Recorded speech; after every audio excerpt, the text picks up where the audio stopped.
Hey, I'm John Costigan, and this segment is called Congratulations. Actually, it really should be called Congratulations and Thank You, and in that order. If there was one thing that I can actually see from a sales rep, if I was walking by somebody's desk and I heard a salesperson say to somebody on the phone, hey, congratulations. If I heard that, my brain would say, they get it. They so know how to sell. It's actually the pinnacle of selling is when you could finally say congratulations. Now, let me make sure I digress here for a second. That doesn't mean that we're not thankful for them choosing us. Absolutely, right? I'm not going to be that arrogant and go, congrats. No, this isn't about arrogance.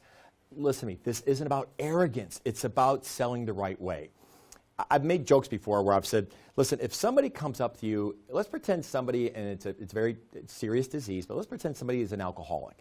And I actually have a good friend of mine who used to be that, and when I see him and we talk, and he'll say, hey, by the way, it's been, which I think for him is over 10 years. He goes, it's been over 10 years since I've had a drink. And tell me what you think I should say. I don't say thanks, because you were a real pain in the butt to hang out with before no. I go, congratulations, man, 10 years, good for you. What about a doctor? Doctor does surgery on you, he gets done or she gets done, they come back and they see you. And when they see you up and walking around, they're like, congratulations. You'll be up around no time.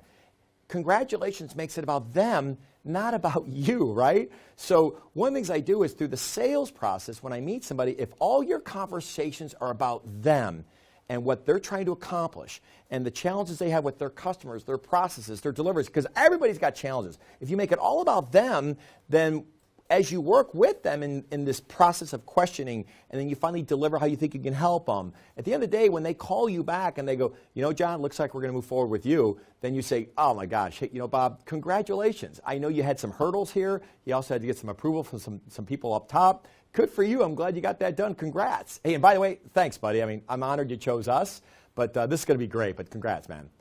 And that's what I do, and it's just a short little segment here, but that's what this is about, is that I will tell you one thing.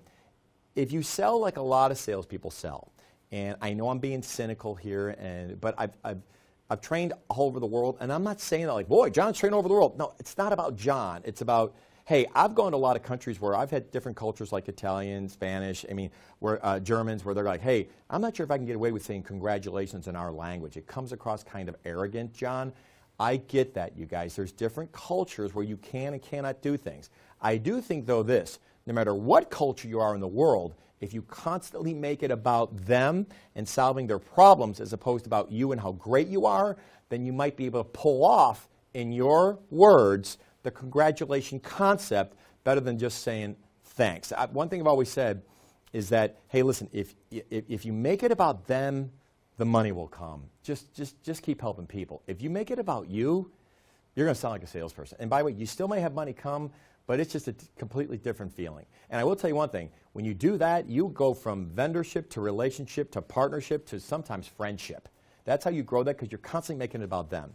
So at the end of the day, I just want to kind of put a bow around this, is that congratulations is a powerful concept. And the 447 steps, it finally gets to the point where they say yes, all those steps need to be about trying to help that person.